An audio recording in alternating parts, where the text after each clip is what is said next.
And we're live. I'm here with future Cage Warriors champion, Reece McEwan. Reece, thank you for joining me.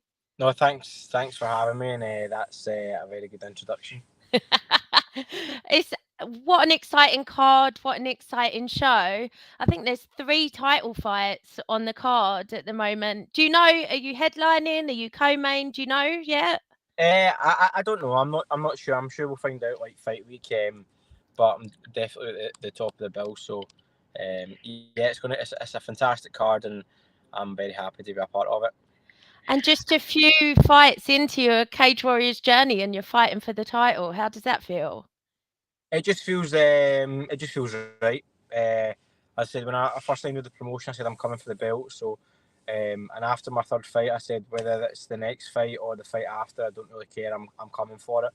I wasn't fixated on which fight and when it would be. I just had to focus on winning every fight in the lead up to it, and I've done that. I've won 4 in a row, finished 3 of those fights, and now we're at the title and time to get that belt.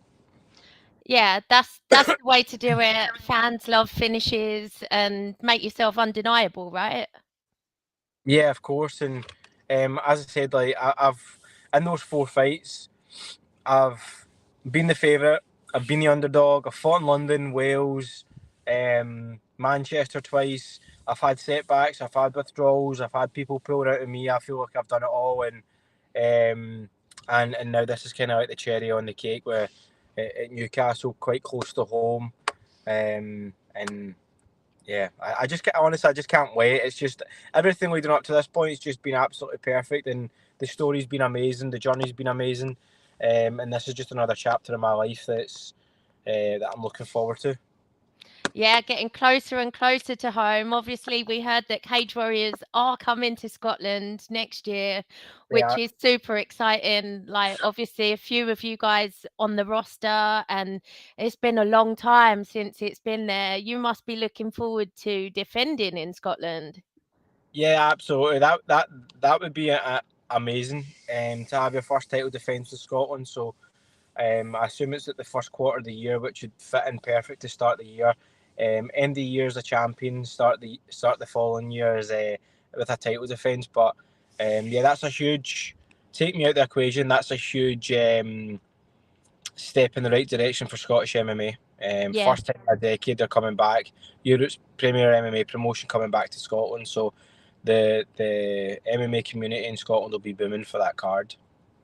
I've asked Graham Boylan about it a couple of times over the years when he was next going back to Scotland, and even a year or two ago, it didn't seem like it was going to be on the card. So it's a testament to you guys and the talent you've got coming through that he thinks it's worth going back there now.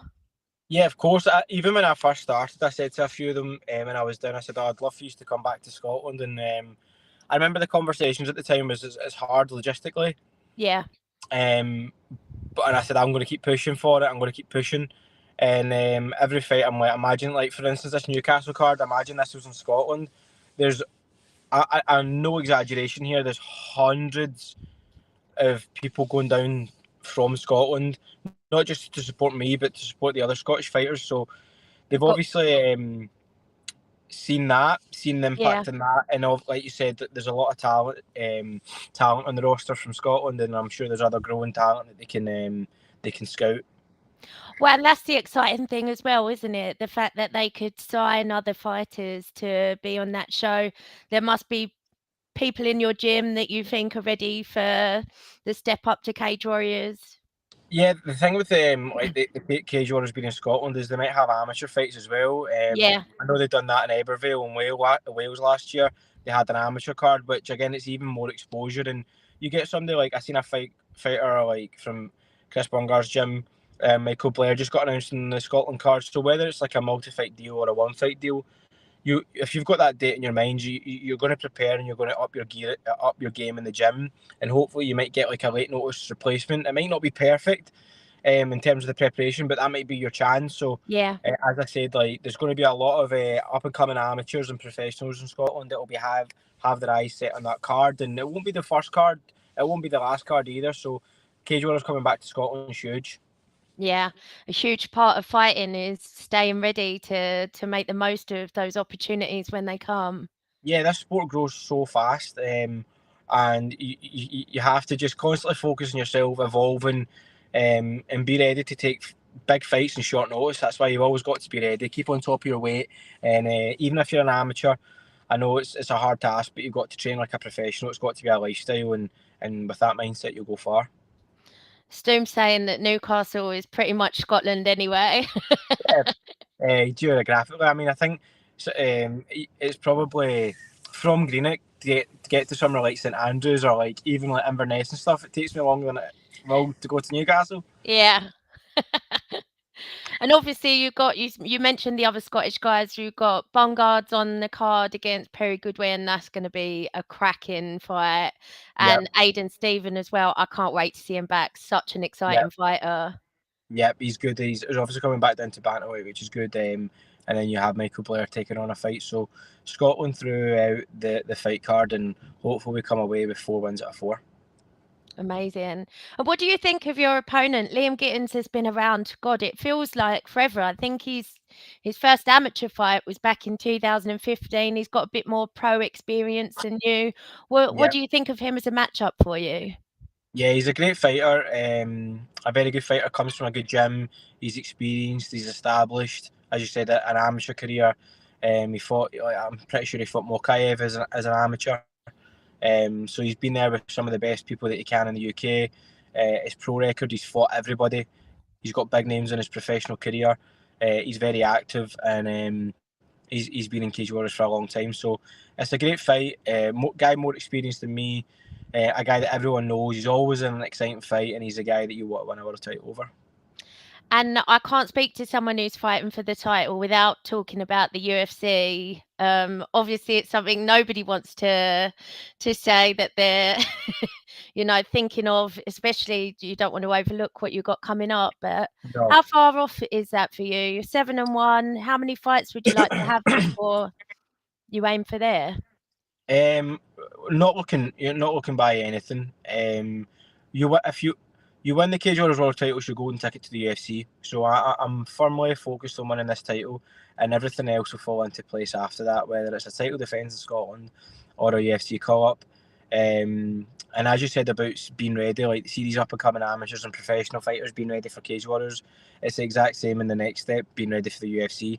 You may get a phone call 6 days before, like, can you fight, or 2 weeks before, you need to have a visa ready and stuff. Like, there's a lot of logistical things that you don't really think of until maybe that call is very close. That now you're starting to get advice on. So yeah, for me, I'm focused on performing the best of my ability. The 25th of November, winning that belt, and then from there, my life will just continue to fall into place like it has done on this journey in Cage Warriors. I took it fight by fight, and then focused on the next one when I had that fight date, and that's exactly what I'll do after this one. Love it. Stoneboy said Scottish MMA has always been good, but it seems like this generation of fighters are taking Scottish MMA to the very top. What's your thoughts on that? Yeah, so like in every generation of gyms or every generation of a country, it should outdo the last generation.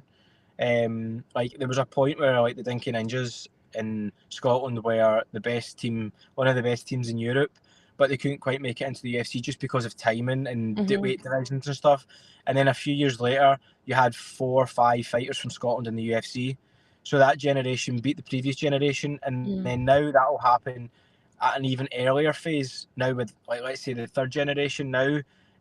So it's constantly growing. That's positive signs of a country. There's more gyms than ever. There's more teams than ever, and there'll be more fighters in the UFC. Not only the UFC, but Bellator, Cage Warriors, PFL, all these promotions. So high level promotions. So every generation should outdo the next, and that's what's happening just now.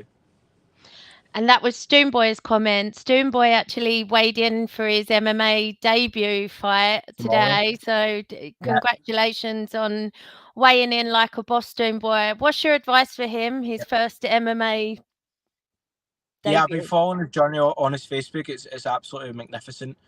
Very well done for Michael, mate. Very well done for all your hard work, your sacrifice. And the biggest advice that I can give anyone making their debut, obviously you're making your debut tomorrow, but is to enjoy the process. Like um, every bit of emotion that you're going through and that you have went through, take it all in.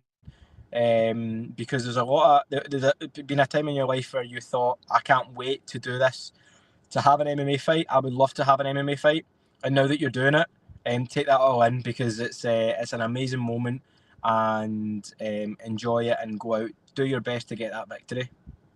We're buzzing for you, Stoom. All the best. Yep, have fun. So Newcastle, 25th of November. Can't wait to see you. You've still got tickets, Reece? Is Yeah. there a link or? Yeah, the show will definitely sell out, because I don't Yeah. think they're finished with the fight card.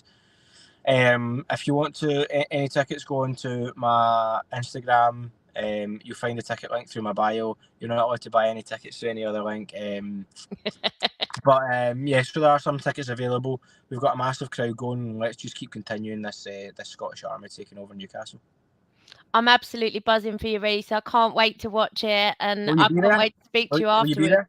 Yeah. I No, have a maybe. really good reason why I can't be there, but And I will not be there. But I will be watching, and I will. I just think the card looks incredible. It's absolutely stacked, and I'm really excited for you. no, it looks absolutely brilliant. I was going to say, my good luck charm, I think the only fight, maybe one fight you beat, I beat Kingsley, and then we had an interview after. But no, it's yeah, it's an action-packed card. Cage Warriors always deliver, and even the fights that you might not even know or whatnot, they'll be a great. Like, Ian Dean is a magnificent matchmaker, and Newcastle's going to be special. He really is, and this card looks absolutely epic. And I promise you that I will be at Cage Warriors Scotland whenever that gets announced. I'm going to make sure I'm there. It would be amazing to win the belt, and then that night get announced for a wee Scottish card. So feeling very patriotic just now. So yeah, it's very exciting. Good times ahead. I'm buzzing for you, Reece. Stay healthy and enjoy the rest of camp. Thank you very much for your time, and thanks to everybody for tuning in. Thank you.